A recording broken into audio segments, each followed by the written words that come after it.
Now I'm going to talk about exploring high voltage and discharge phenomena with light. Let me introduce myself. After graduating from the University of Tokyo, I worked as a research assistant in a new area, then as a researcher at an electric utility for 2 years, and then came back to the University of Tokyo again. I now specialize in high voltage, discharge, and insulating materials. Currently, we have 3 faculty members and 17 students in the lab. Here is a picture of the Hall of High Voltage Lab. This hall is located in the corner of Hongo campus.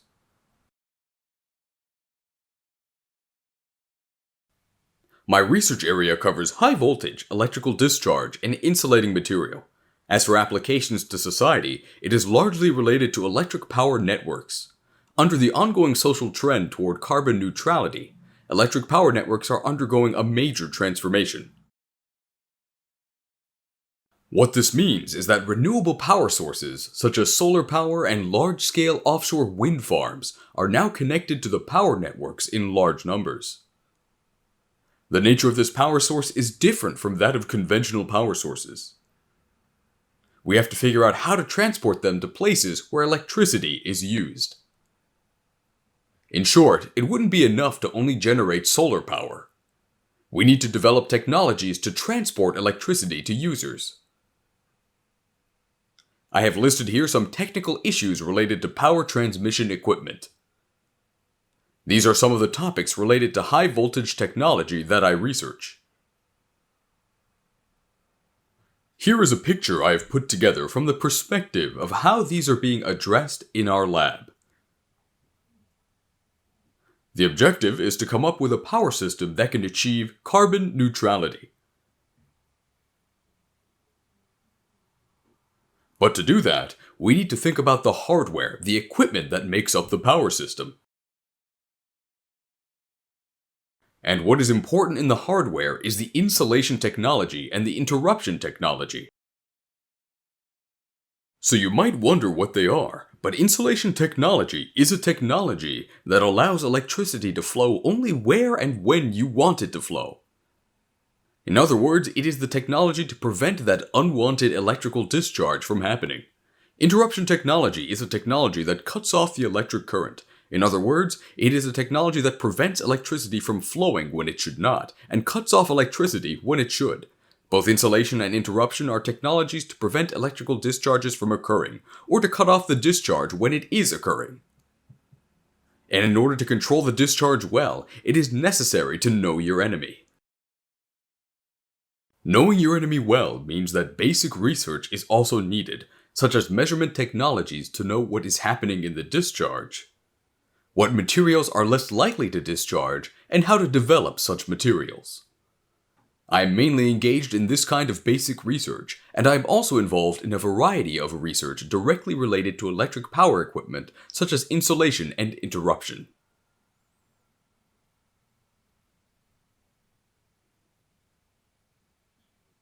Today's lecture is titled Optical Diagnosis of Discharge Phenomena, and let me now focus on how we measure electric discharge.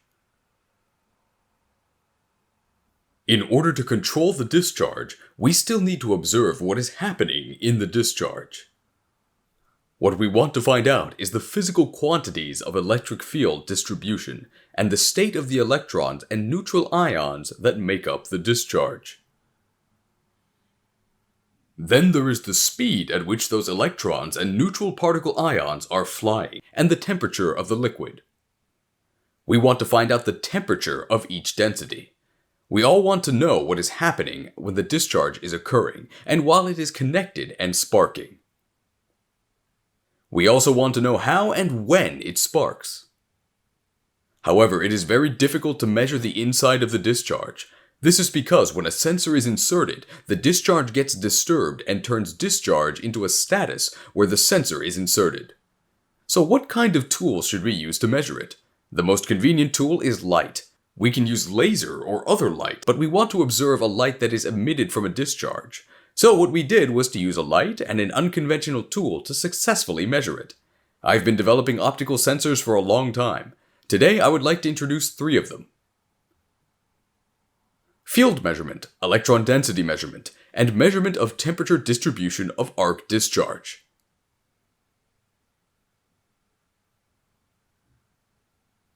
First, let me talk about field measurement. You can see there are these complex mathematical formulas. But in field measurement using light, we've been developing measurement methods mainly based on nonlinear optics. So what is nonlinear engineering? When an electric field is applied to a material, the properties of the light that passes through it change. When light passes through the material and an electric field is applied to it, the refractive index, for example, changes in proportion to the magnitude of the applied electric field and its square. The effect of a change in the refractive index is called the electroengineering effect. Also, when an electric field is applied to a different medium through which light is passing, second harmonic, which frequency is twofold, occurs, emitting light with a shorter wavelength. This phenomenon means that when red light is passed through, not only red light, but also blue light is generated when an electric field is applied. By measuring the amount of blue light and how it's generated, we can determine what kind of electric field is being applied. I've been studying both of these phenomena, so it may be quite a long story, but I want to talk to you today about a sensor that uses this phenomenon of changing refractive index and a sensor that generates this second harmonic. And these 3 points summarize the advantages of measurement methods using light. It says fast response time. But we can make sensors that can follow changes in an electric field that changes instantaneously. We can measure without disturbing the electric field as much as possible. Also, where there is a discharge, there is a lot of noise flying around, but we can make a sensor that is resistant to such noise. However, there is a drawback. Sensors that use light are usually more expensive than those that do not use light. However, there is a need for measuring electric light field that can only be measured with light, and there are people who are willing to pay for it. So, we have been developing optical sensors to satisfy such needs. First, I would like to introduce a sensor that utilizes the phenomenon of the refractive index changing when an electric field is applied, which is called the electro-optic effect. Here's a diagram that explains its principle. When an electric field is applied while light is passing through, a phenomenon called birefringence occurs, and the refractive index becomes a bit directional. When we finally measure the intensity of the light that has slipped through the polarizer, it changes according to the formula written here. In short, the intensity of light changes as a function of electric field. The value that changes in proportion to E is called the Pockels effect. The one that changes in proportion to the square of the applied electric field E is called Kerr effect. So, what kind of materials have the Pockels effect and the Kerr effect? Various materials have those effects. The Pockels effect is mainly found in crystals. A sensor is made from a ferroelectric crystal, inserted into the target space, and light is passed through it to measure the electric field and apply to the crystal. The electric field is somewhat disturbed, but the crystal is still better than inserting a metal. The Kerr effect can also be seen in liquids and gases. The idea is that we could then use the Kerr effect of a gas of a space where discharge is occurring, for example, and simply pass a laser through it to measure the electric field at the point where light comes through. Here is a chronology of the development of electric field sensors using the Pockels effect and the Kerr effect. Research on electric field sensors using light started in the late 1980s. And I started my thesis research in 1995 or 1994, and have been developing optical sensors for 25 years since the mid-1990s.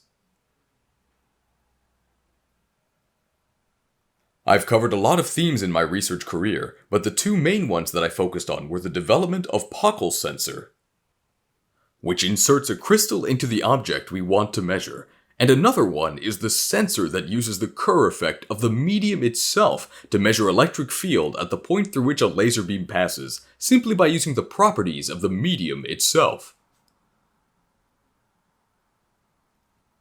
This is an example of using a sensor made from the crystal. Actually, this is a sensor that we made 20 years ago. As you can see on the upper left, we attached an optical fiber to a crystal and inserted it into a space where electrical discharge is occurring, and measured the electric field that was applied there.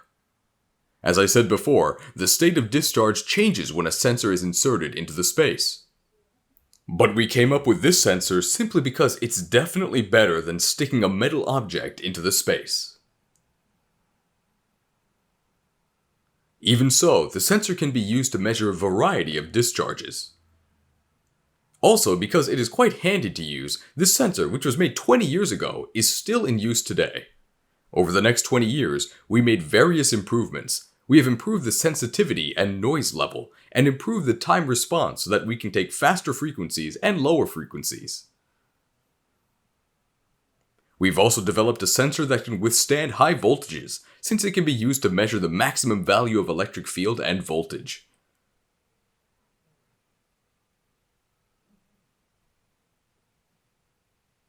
We've also been working on the application of surface discharge, which is another kind of discharge, and application to sensors that measure voltage on surfaces, and so on. I might have thought of starting a business inspired by entrepreneurs if I was doing all this research now. But back then, 25 or 20 years ago, I really never thought of starting a business or commercializing a product. And I didn't go so far as to develop a general-purpose commercial product. However, as part of our joint research, we did develop a sensor to measure electric field distribution in motors and applied for a patent.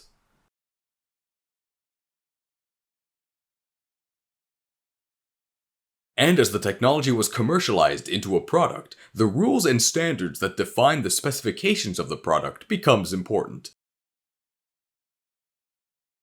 Now that we have a general-purpose products available on the market, which means there are more users and manufacturers dealing with the product, standards that allow communication between manufacturers and users become important. There has been a lot of work done around the standardization of sensors using optical fiber over the past 5 years. Although electric field sensors have not yet been developed, sensors that measure current on sensors that use optical fiber to measure strain are being developed as a series of products. I believe we will soon have standards for sensors that measure electric field with light or using optics. In Japan, a subcommittee has already been formed and discussions have already begun towards this IEC standardization. Now, I mentioned that this lecture is about diagnosis of the discharge phenomena, but I haven't really touched upon an example of measurement of electrical discharge yet, so let me now introduce an example of measurement of surface discharge. Discharge advances in various places, but if discharge advances along the electric field like this, but then hits an acrylic plate, for example, its path will be blocked. What then happens is that it will crawl on the surface of the acrylic plate, bypassing it and moving towards some place where the voltage is lower than the electric field. The discharge that crawls on an insulator, such as an acrylic plate, is called a surface discharge, which means a discharge along a surface. This surface discharge is quite tricky and difficult to deal with, compared to ordinary airborne discharges. Discharge that creeps along the surface can proceed quite easily and quickly, even at low voltages. This is why it is so difficult to stop the discharge, even if you try to prevent it from happening. That is why we want to understand the mechanism of why it occurs in such a way. We use the Optical sensor I mentioned earlier to measure the electric field distribution and voltage distribution when there is a surface discharge, or discharge that proceeds along a plane or surface. In this case, an electrode is placed on top of the Optical crystal and discharged. The other side of the crystal is coated with the transparent electrode and dropped to ground or earth. Then, by inserting a laser from below, reflecting it, and by looking at the intensity distribution of the laser, you can measure the voltage distribution at the moment when discharge is advancing. This color picture on the right-hand side shows the measurement results. And discharge is extending a beautiful radial pattern, with high voltage extending in this way. And I want you to pay attention to the time, which is written as 0, 3, and 15 nanoseconds. We really worked hard to capture the changes at the nanosecond level. We also do quite a lot of simple simulations of electrical discharges. I made a model like this, and the result on the left-hand side are the simulation results of how the voltage distribution changes during discharge. We can compare them with the results of this measurement to see if they match or not. You may think that this result of this model is quite far off. Actually, they're quite close amongst these results that I have come up with so far. This simulation is quite successful because it shows how the voltage is distributed in the discharge, and what kind of electric field is created while discharge is occurring. By comparing with the experimental results, you can tell how accurate the simulation is and the valid range of the simulation. We can also discuss how it can be improved by adding more parameters that are currently missing. Now I've discovered a sensor using crystals. Next, I'll talk about a case where you measure without even using crystals, which is an ideal way. Because we want to measure the electric field just by passing a laser through it. What we did was to use the phenomenon I mentioned earlier, the Kerr effect, in which the refractive index changes in proportion to the square of the electric field being applied, to measure the electric field. This time we use gas. We tried to measure the electric field of the gas itself using the Kerr effect of the air around it. But actually, the sensitivity is really poor here. The Kerr effect depends on the polarization of the molecules, but the density of molecules in gases is low and the polarization is small, so even if you want to see how the polarization changes during the electric field, the source that generates the polarization is small, so the sensitivity is really poor. We worked very hard to improve the sensitivity. We took advantage of our capacity as the electrical engineering department, applied all of our communication modulation and demodulation technologies, and worked very hard to improve the sensitivity. And as a result, we were able to improve the sensitivity 1,000 times more. Then we managed to measure the electric field using the Kerr effect of a gas, but it wasn't easy. Unfortunately, the sensitivity could only be improved to the point where it was barely measurable, as a result of applying a very high electric field right up to the point of causing a spark. We said this is great, we measured it and presented our results, but we thought we couldn't go any further, so we gave up on it for about 10 years. But 3.5 years ago, in 2018, there was this breakthrough that was announced by a research group at Princeton University.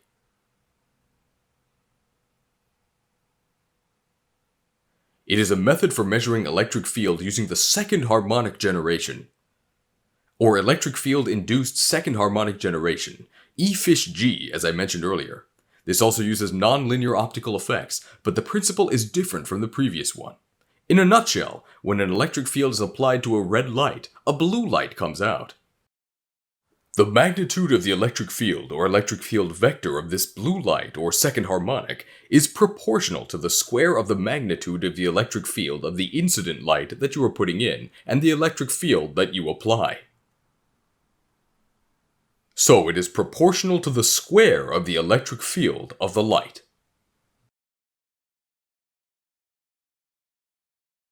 The technique is that if you focus a very strong pulse of laser light and create extremely high electric field intensity at the moment, you will get a signal. The horizontal axis of the graph is the electric field of the object to be measured, and the vertical axis the intensity of the blue light emitted.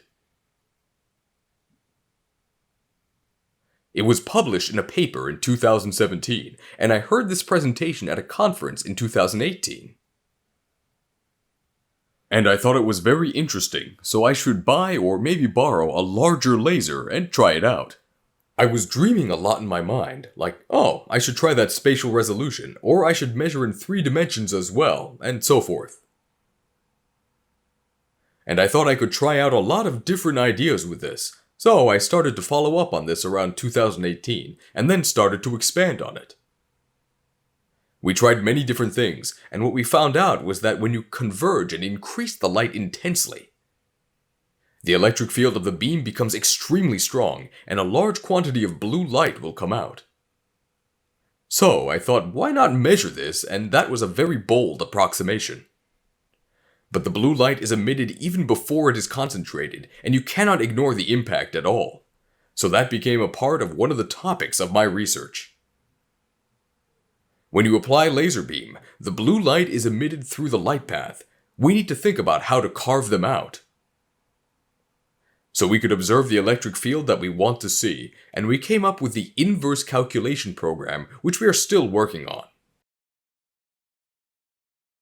Doctoral students have been working very hard on this program. What we do is to shift the focal points along the laser path with small calibration, so the pattern of change in the intensity of blue light can be measured. The measurement showed that the electric fields generated at or in between electrodes are relatively well restored when obtained through reverse calculation. I said there are 3 topics, but I'm still on the first theme. For measurements of electric fields, use of Pockels effect in sensors using crystals is a commercially available method. And standardization is expected soon, as the technology is becoming more mature.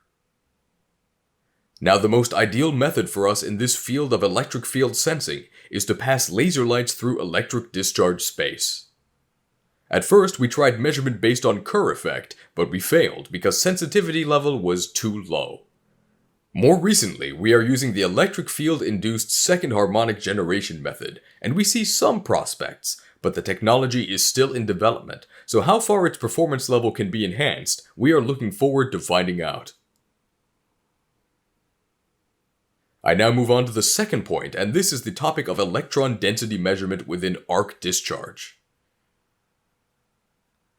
I will give you some background information, and the topic for today is circuit breakers, or electric switches. In a power grid, a large current of 500 kilovolts may require immediate interruption of circuit. When 100 or 200 kiloampere current flows in an instant with a lightning strike, you need to immediately shut the current. A gas tank has a metal contact for switching, and in the high-pressure gas, the contacts open quickly to interrupt the current. But even if you try to break the circuit by separating the metal connectors horizontally, you cannot easily achieve current interruption when a large amount of high-voltage current is flowing. Because arc discharge is generated and it does not allow the current to be stopped. So we need to find ways to extinguish such arc discharge rapidly. And with various mechanisms, we developed circuit breakers which enable quick interruption of currents. To develop such a circuit breaker, we wanted to find out what is happening inside arc discharge, so we developed a sensor. Inside the arc discharge, the temperatures quickly rise to as high as 10,000 Kelvin, so inserting probes would not work because it would melt. We thought that use of a laser beam would be a viable measurement method. The property we used for density measurement was, again, refractive index, and we measured the change. The discharge space is filled with plasma-containing gas, ions, and electrons at different density levels. And when there are differences in density, the bottom part behaves like a lens. Then the laser beam that passes through the lens first progresses linearly. But when it hits the lens, the beam is bent. If there is no lens, the light travels straight. Then, how do we detect the distorted beam? We use what is called a microlens array. It looks like the compound eyes of a dragonfly. It has a series of lenses lined up which generate focal spots. When a laser beam enters the space and follows a linear trajectory, the focal points will be lined up in order. But if there is a discharge which functions as a lens, the incoming wave surface will be distorted, shifting the positions of the focal points. When you measure the amount of deviation of the focal points using a camera, it tells the change in refractive index.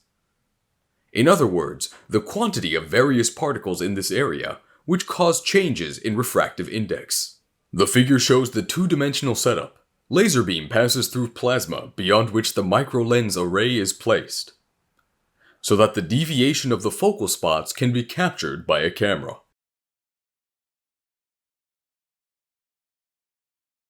This is the actual optical system. We use 2 units of laser beams. We set up the optical system, pass a line through the arc discharge space, and measure electron density. In our laboratory, we have a lot of equipment laid out on the table. These are the results of the measurement.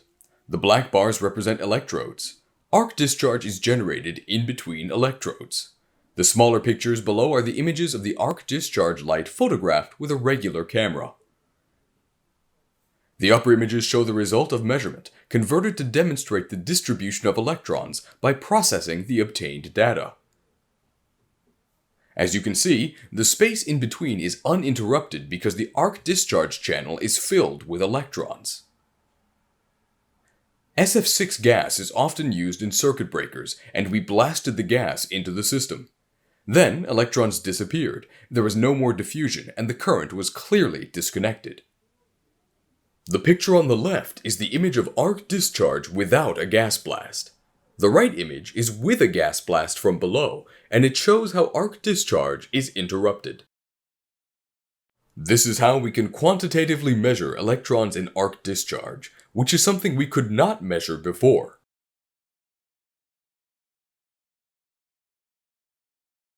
But if we are stuck on the optical table as I showed you earlier, we cannot be mobile, and a possible application would be limited.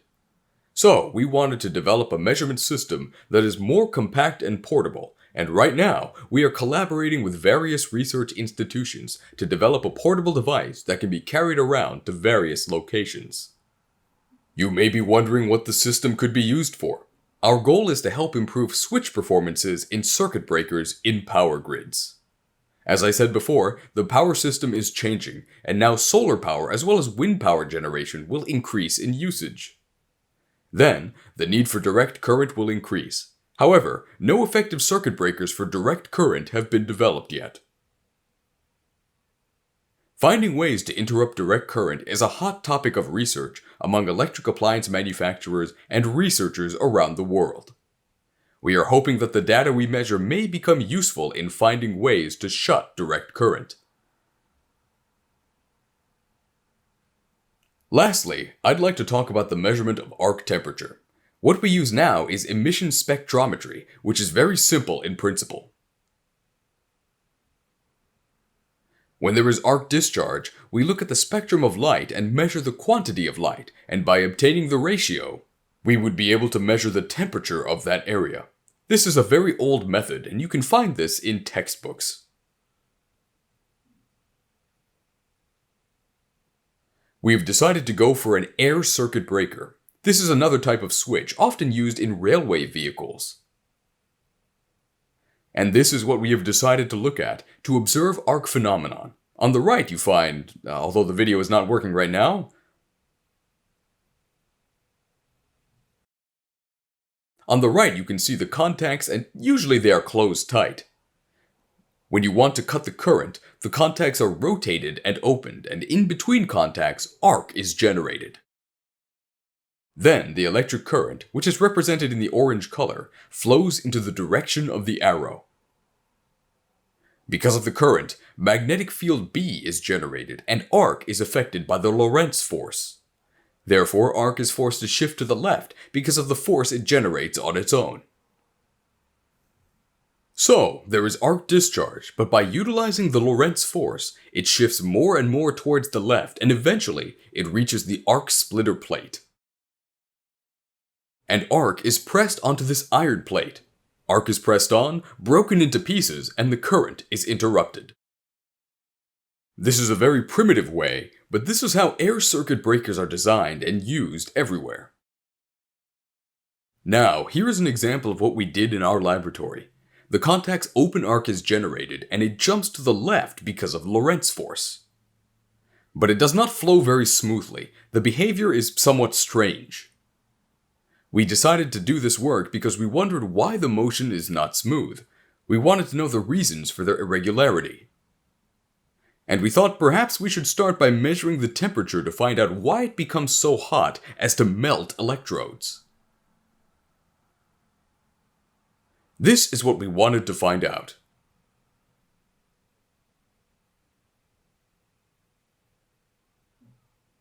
Temperature distribution may be studied by capturing the spectrum, but we wanted to record it on video. We decided to capture illumination images of different wavelengths, add and subtract and divide the data to obtain the temperature distribution information. And we needed to include 4 wavelength frequencies. But that meant we needed 4 units of filters and high-speed video cameras to take moving images simultaneously. And that would be a good design, but high-speed cameras are very expensive, so we wanted to find an inexpensive way. We used multiple small lenses placed next to each other, and each of them would capture an image. So we set up our 4 small lenses, attached a filter each to pass through beams of different wavelengths. So you can take one picture through 4 filters with one camera.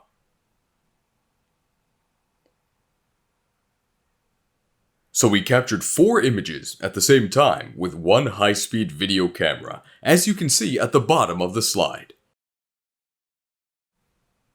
These are the images for 4 different wavelengths.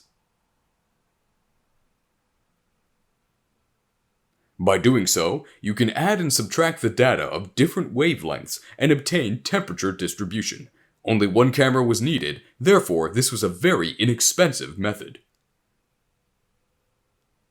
The image on the right shows back calculation for temperature distribution. The temperature reached close to 10,000 Kelvin.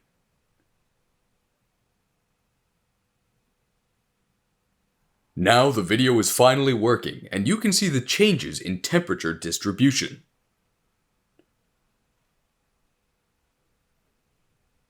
Temperature distribution change, along with arc behavior, was captured only with illumination spectrum. This was a relatively inexpensive way, and we are happy about this. I know I have talked about many different things, but I wanted to tell you that by using optical diagnosis as an unconventional tool, we were able to measure such discharge parameters as electron density, temperature, electric field, the electron temperature, and species temperature in non-invasive ways. And this would be a very useful data for those who use discharge or for those who want to prevent discharge, or those who want to interrupt any discharge. This data could be very useful for those purposes. And this is my last slide. What is our goal? Because I work in the electrical engineering department working together with grid system operators, I would like to make contributions to future power systems. We have been working on some fundamental technologies for future electrical equipment. But to do so, we must have data. We need to know our enemies. So, we have been trying to understand the physics of what is happening, and we also want to develop materials that are very resistant against discharge. And we have also been working on some material informatics to develop new insulation materials. As we work in academia, we can work on very fundamental research as well as the next generation of electrical systems to engage in in-depth research activities, and I've been enjoying my work. Thank you very much, and this is the end of my lecture.